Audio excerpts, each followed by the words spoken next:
Hello. That was my best Count Olaf impression, by the way, so I hope you all understood the reference. Otherwise, you should probably stop listening now. I'm back. It's me, just me this time. This episode's definitely going to be shorter than the past two have been. I just wanted to kind of tune in and say a little something. Well, not just one thing, many a things. I just wanted to kind of check in with everyone and let everyone know that I'm still here, as I'm sure you can tell. But I'm not only here, but I am present. I am very much feeling the variety of emotions that we are all probably dealing with during this quarantine.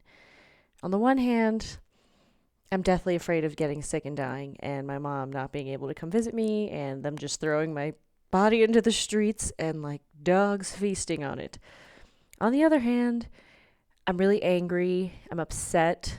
I don't even know with who. I'm just upset that this is happening. I'm uncomfortable.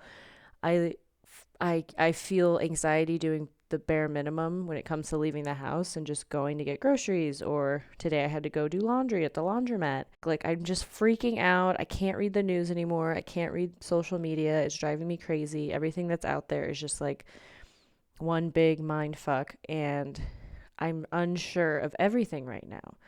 The only thing I'm sure of is that I love my family and I miss them and I wish I could see them more often, regardless of this situation, but especially now. And I hope that no one I know close to me gets sick. And if they do, I hope they recover quickly and that, the worst doesn't happen to them, but I'm prepared to accept it if it does. Excuse me, I'm drinking a hot toddy right now, which, if anyone doesn't know what that is, it is hot water and your choice of bourbon, rum, or tequila. I choose bourbon. A little lemon, some honey, and I like to put a tea in there as well, so I made mine really tasty. I used to love drinking these. I don't know about anyone else, but I can slam a few toddies when the night gets weird. Or as the night goes on, I can drink many a toddies. Luckily, I just ran out of bourbon, so this is the only alcoholic beverage I've had today and is the last of the alcohol that I have in my house right now, which is a good thing. But I definitely feel like I don't want to just sit around and drink. I'd rather just sit around. I don't know if that makes sense, but it makes sense to me. I I don't know if anyone else feels this way, but when I am deep cleaning, I look in the mirror. I catch my no, I don't purposely try to look because when I'm cleaning, I know I look like a mixture between Frankenstein and some kind of werewolf human mixture with like a blonde afro and like sweatiness, just total sweat. And it's very, very scary.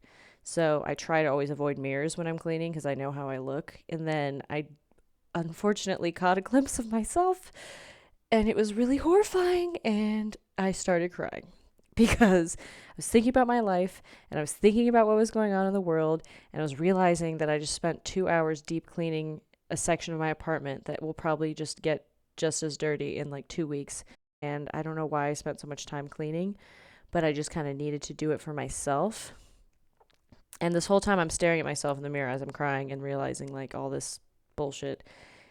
And I start thinking back to when I was little and my mom was like a psycho OCD freak about cleanliness and she still is and I love her to death, but she has got this situation with cleaning and she's given it to me. I've inherited this gene where we just can't handle messes, like physical mess. Like we can handle some messiness, but like when it comes to just looking and seeing dirt or spill or anything, we just kind of get like this weird tick. It's kind of like we transform and it's like Dr. Jekyll and Mr. Hyde. We're like, what is that mess?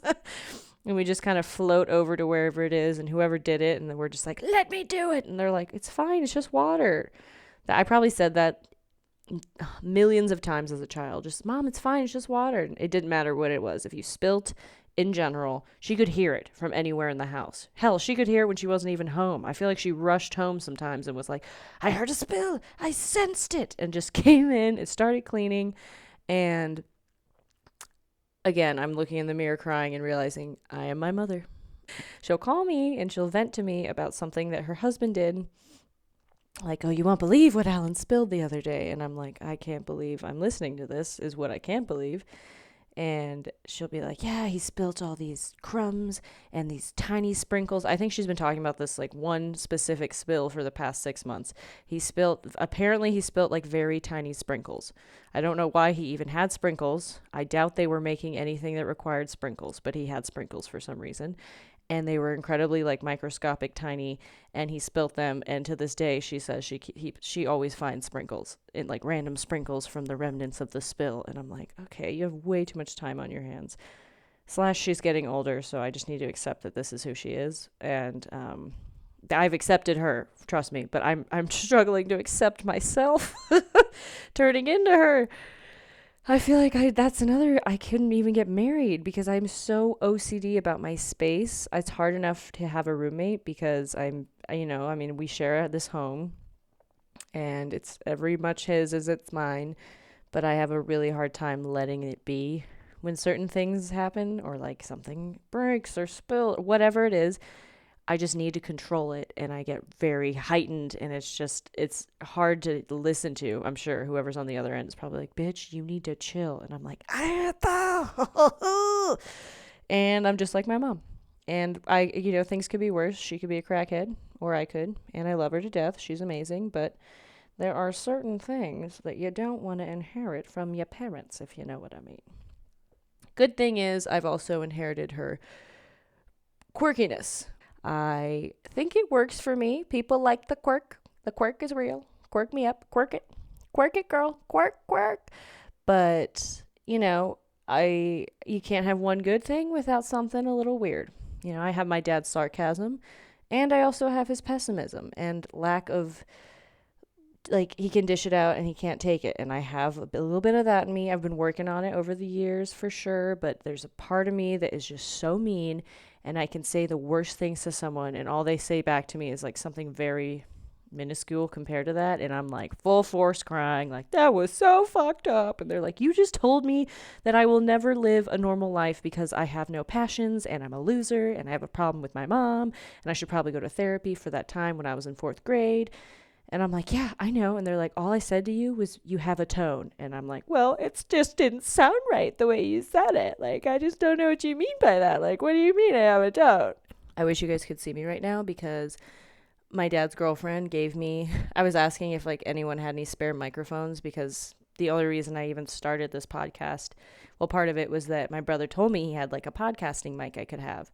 So I got that from him, but I realized I needed something else to record other people because I didn't want us to both be like crouched over trying to talk into this one mic. And my dad's girlfriend's like, I have this. And it's like this 1990 headset with like a mouthpiece, like, like callers people who work in calling centers use. And I've used these before when I worked in a calling center.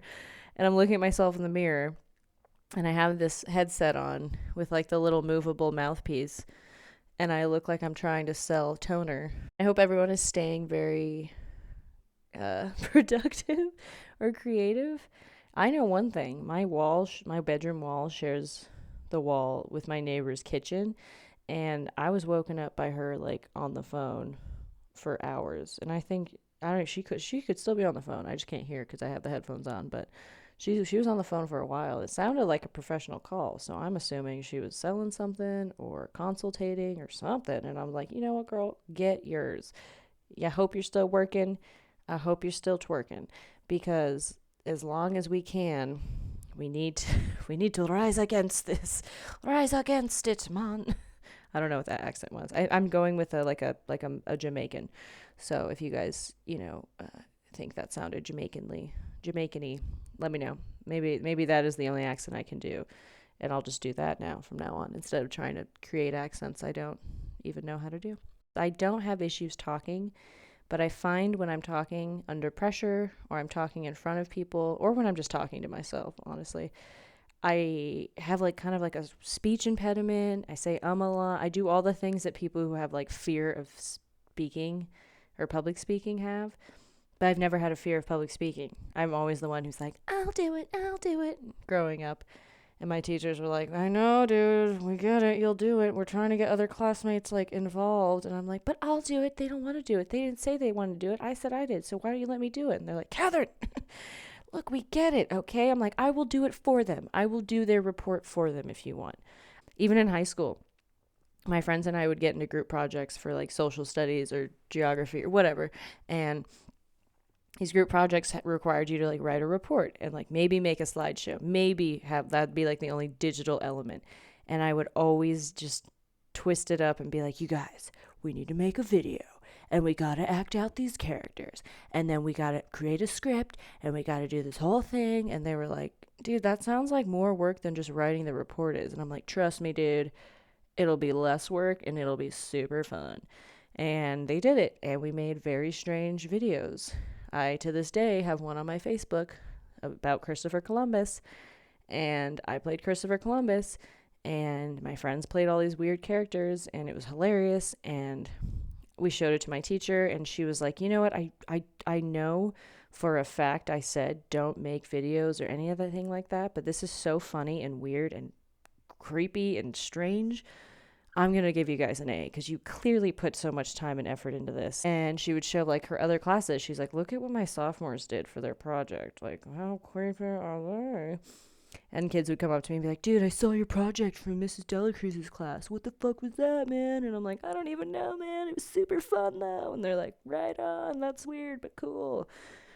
And, yeah, that's basically how I got through high school. Seriously, if you're not good at, like, thinking on your toes, don't procrastinate. Don't like run away from the directions. Just do what you're told and just get through it.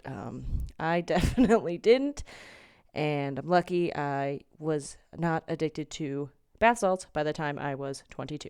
So there's that. Just stay safe, stay soberish, and follow your teacher's directions, kids.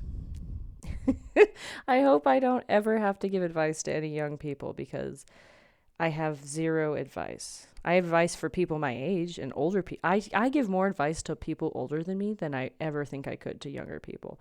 Because I'm just so, like, goofy and weird that the younger people would be like, bro, I don't take anything you say seriously. But the older people, ironically, think I actually have a lot of wisdom to share. Because they're like, how do you know this and you're so young? And I'm like, you know what? I told you. I just think on my feet and I come up with this shit all the time. And they're like, right on. Well, thanks again for, involving yourself in my life, even though I didn't ask you or even know your name. But, okay, I'll think about it. And I'm like, cool. Right on. So about that medium fry, I would also like a side of ranch. Thank you. And they're like, I'll see you at the second window, you crazy ass bitch. And I'm like, all right, see you soon. That was just a little blurb about how I talk to drive-through people. Yeah. Okay. Well, this has been fun. I'm glad we got to chat. And yeah, stay safe. Be well. I'll see you guys for my next episode. Stay tuned, skis, on the bone skis. I don't know what that meant, skis. Okay, goodbye.